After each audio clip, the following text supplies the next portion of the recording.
ವೈರಾಗ್ಯದ ಮಾತು ನೀವು ಅವರೊಬ್ಬರೇ ಮಾತಾಡಿ, ಇನ್ನಾರು ಯಾರು ಮಾತಾಡಿಲ್ವಾ?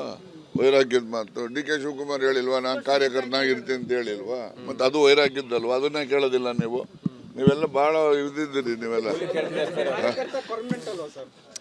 ಕಾರ್ಯಕರ್ತ ಪರ್ಮನೆಂಟ್ ಸರಿನೇ, ಇಲ್ಲ ಅಂತ ಹೇಳಲ್ಲ. ಆದರೆ ವೈರಾಗ್ಯದ ಮಾತು ಅನ್ನೋದಕ್ಕೆ ಅದು ಕೂಡ ಅನ್ವಯ ಆಗ್ತದಲ್ಲ. ನೋಡಿ, ರಾಜಕಾರಣದಲ್ಲಿ ಇದು ನಿಂತ ನೀರಲ್ಲ, ಹರಿತಕ್ಕಂಥ ಚಲನಶೀಲತೆ ಇರ್ತಕ್ಕಂಥ ಒಂದು ರಾಜಕಾರಣ. ಇದರಲ್ಲಿ ಯಾರ್ಯಾರು ಯಾವಾಗ ಏನೇನಾಗ್ತಾರೆ ಅಂತ ಯಾರು ಊಹೆನೂ ಮಾಡೋಕ್ಕಾಗೋದಿಲ್ಲ. ಅದರಿಂದ ಅಂತಿಮವಾಗಿ ನಾನು ಹೇಳ್ತಕ್ಕಂಥದ್ದು, ಸಿದ್ದರಾಮಯ್ಯನವರು ಹೇಳಿದಾಗೆ ನಾನು ಕೂಡ ಅಂತಿಮವಾಗಿ ನಿರ್ಣಯ ಹೈಕಮಾಂಡ್ನಲ್ಲಿ ಏನು ನಿರ್ಣಯ ಆಗಿ ಬರ್ತದೆ ಅದರಂತೆ ಎಲ್ಲರೂ ಕೂಡ ನಡ್ಕೊಳ್ತೀವಿ. ಹೌದಪ್ಪ, ರಾಜಕಾರಣದಲ್ಲಿ ಕೊಟ್ಟ ಮಾತನ್ನು ನೆನಪಿಸೋದ್ರಲ್ಲಿ ತಪ್ಪೇನಿದೆ. ಈಗ ಆಸ್ ಆಫ್ ನಾವು ಬಜೆಟ್ ಕಳೆಯೋವರೆಗೂ ಏನು ಮಾತಾಡಕ್ಕೆ ಹೋಗ್ಬೇಡಿ. ನಾಯಕತ್ವ ಬದಲಾವಣೆ ಬಗ್ಗೆ ನಡೀರಿ, ನೋಡೋಣ ಆಮೇಲೆ.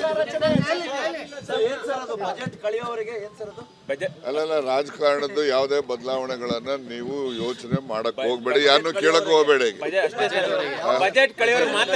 ಅಲ್ಲ, ಮುಂದೆನೂ ಕೂಡ ಸಿದ್ದರಾಮಯ್ಯನವರೇ ಇರ್ತಾರೆ ಅನ್ನೋದು ನಾನು ಹೇಳಿದ್ದೀನಿ.